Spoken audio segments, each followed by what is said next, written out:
अस्सलाम वालेकुम नाज़रीन, एक नई वीडियो में खुश आमदीद। आज की वीडियो में आपको बताऊंगी भुना मसाला चिकन कबाब आप किस तरीके से बना सकते हैं। नॉर्मली जब हम कच्चे कीमे के हम कबाब बना रहे होते हैं तो कबाब बहुत ज़्यादा हार्ड बन जाते हैं, लेकिन इस तरीके से आप बनाएंगे ना, ट्रस्ट में बहुत नरम और बहुत जूसी बनेंगे। तो सबसे पहले मैंने लिया है 1 चाय का चम्मच, आपने लेना है सफ़ेद ज़ीरा।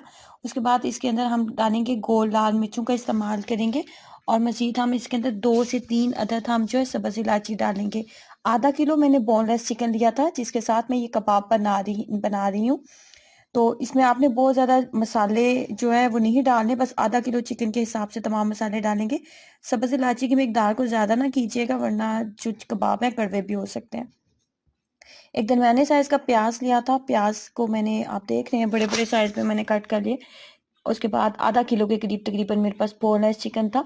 बोनलेस चिकन का इस्तेमाल करते हुए मज़ीद हम इसके अंदर जो चीज़ें ऐड करेंगे, ये है काली मिर्च का पाउडर।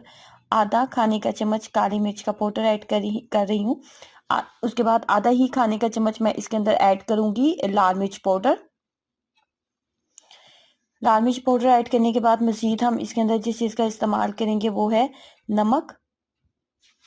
नमक आप अपने टेस्ट के अकॉर्डिंग एडजस्ट कर लें। मैंने 1.5 चाय का चम्मच ऐड किया था।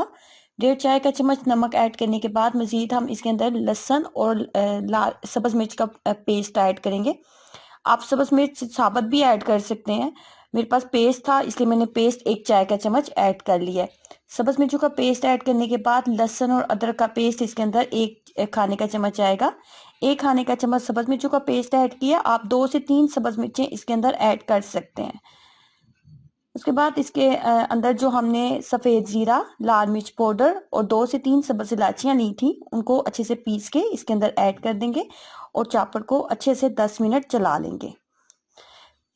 10 मिनट चलाने के बाद ये फाइनली कुछ इस तरह का ऐड हो चुका है। चिकन के जब भी आप कबाब या आप कोफ्ते वगैरह बना रहे हैं ना, तो उसके भी अंदर बाइंडिंग के लिए कुछ भी डालने की ज़रूरत नहीं होती, अगर आपने उसको चॉपर का इस्तेमाल कर रहे हैं। हाथ के ऊपर अच्छे से घी, कुकिंग ऑयल कुछ भी लगा लें। उसके बाद इसको शामी कबाब की शेप दे लें, गुलाई में इसको ले आए। उसके बाद अंडे की कोटिंग करेंगे। अंडे की कोटिंग आपने जब करनी है तो अंडा जो बहुत जल्दी डार्क हो जाता है, तो चिकन हमारा कच्चा है, तो फ्लेम को बहुत ज़्यादा हाई नहीं रखना, बहुत ज़्यादा डीप फ्राई भी आपने नहीं करना। फ्लेम को आपने जब देखना है कि कुकिंग ऑयल अच्छे से गर्म हो चुका है, तो उसके बाद फ्लेम को आपने लो कर देना है, और लो फ्लेम के ऊपर आपने अच्छे से 10 मिनट इसको दोनों साइड्स के ऊपर कुक होने देना है, ताकि चिकन अंदर तक बहुत अच्छे से कुक हो जाए, और जब आप खाएं तो ना तो आपको स्मेल आए और ना ही आपको टेस्ट में ये कच्चा फील हो। जितना अच्छा आप इसको कुक कर लेंगे, इतना अच्छा ये आपको टेस्टी लगेगा। और एक चीज़ का आपने यहाँ पे ख्याल रखना है कि बहुत ज़्यादा डीप फ्राई आपने इनको नहीं करना।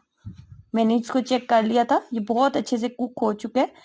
और नॉर्मली जब भी हम कच्चे कीमे के कबाब बना रहे होते हैं ना, तो कबाब कभी भी नरम और जूसी नहीं बनता। इस तरीके से आप बनाएंगे कबाब, आपका बहुत नरम बहुत जूसी बनेगा। और मैं अब आपको दिखाती हूँ ये तोड़ के। ये देखें, अंत तक बहुत मज़े का कुक हो चुका है और बहुत ही नरम बना है। तो ट्राई कीजिएगा इस कबाब रेसिपी को, और अपना एक्सपीरियंस मेरे साथ ज़रूर शेयर करें। वीडियो को लाइक करना और चैनल को सब्सक्राइब करना मत भूलें। अल्लाह हाफिज़।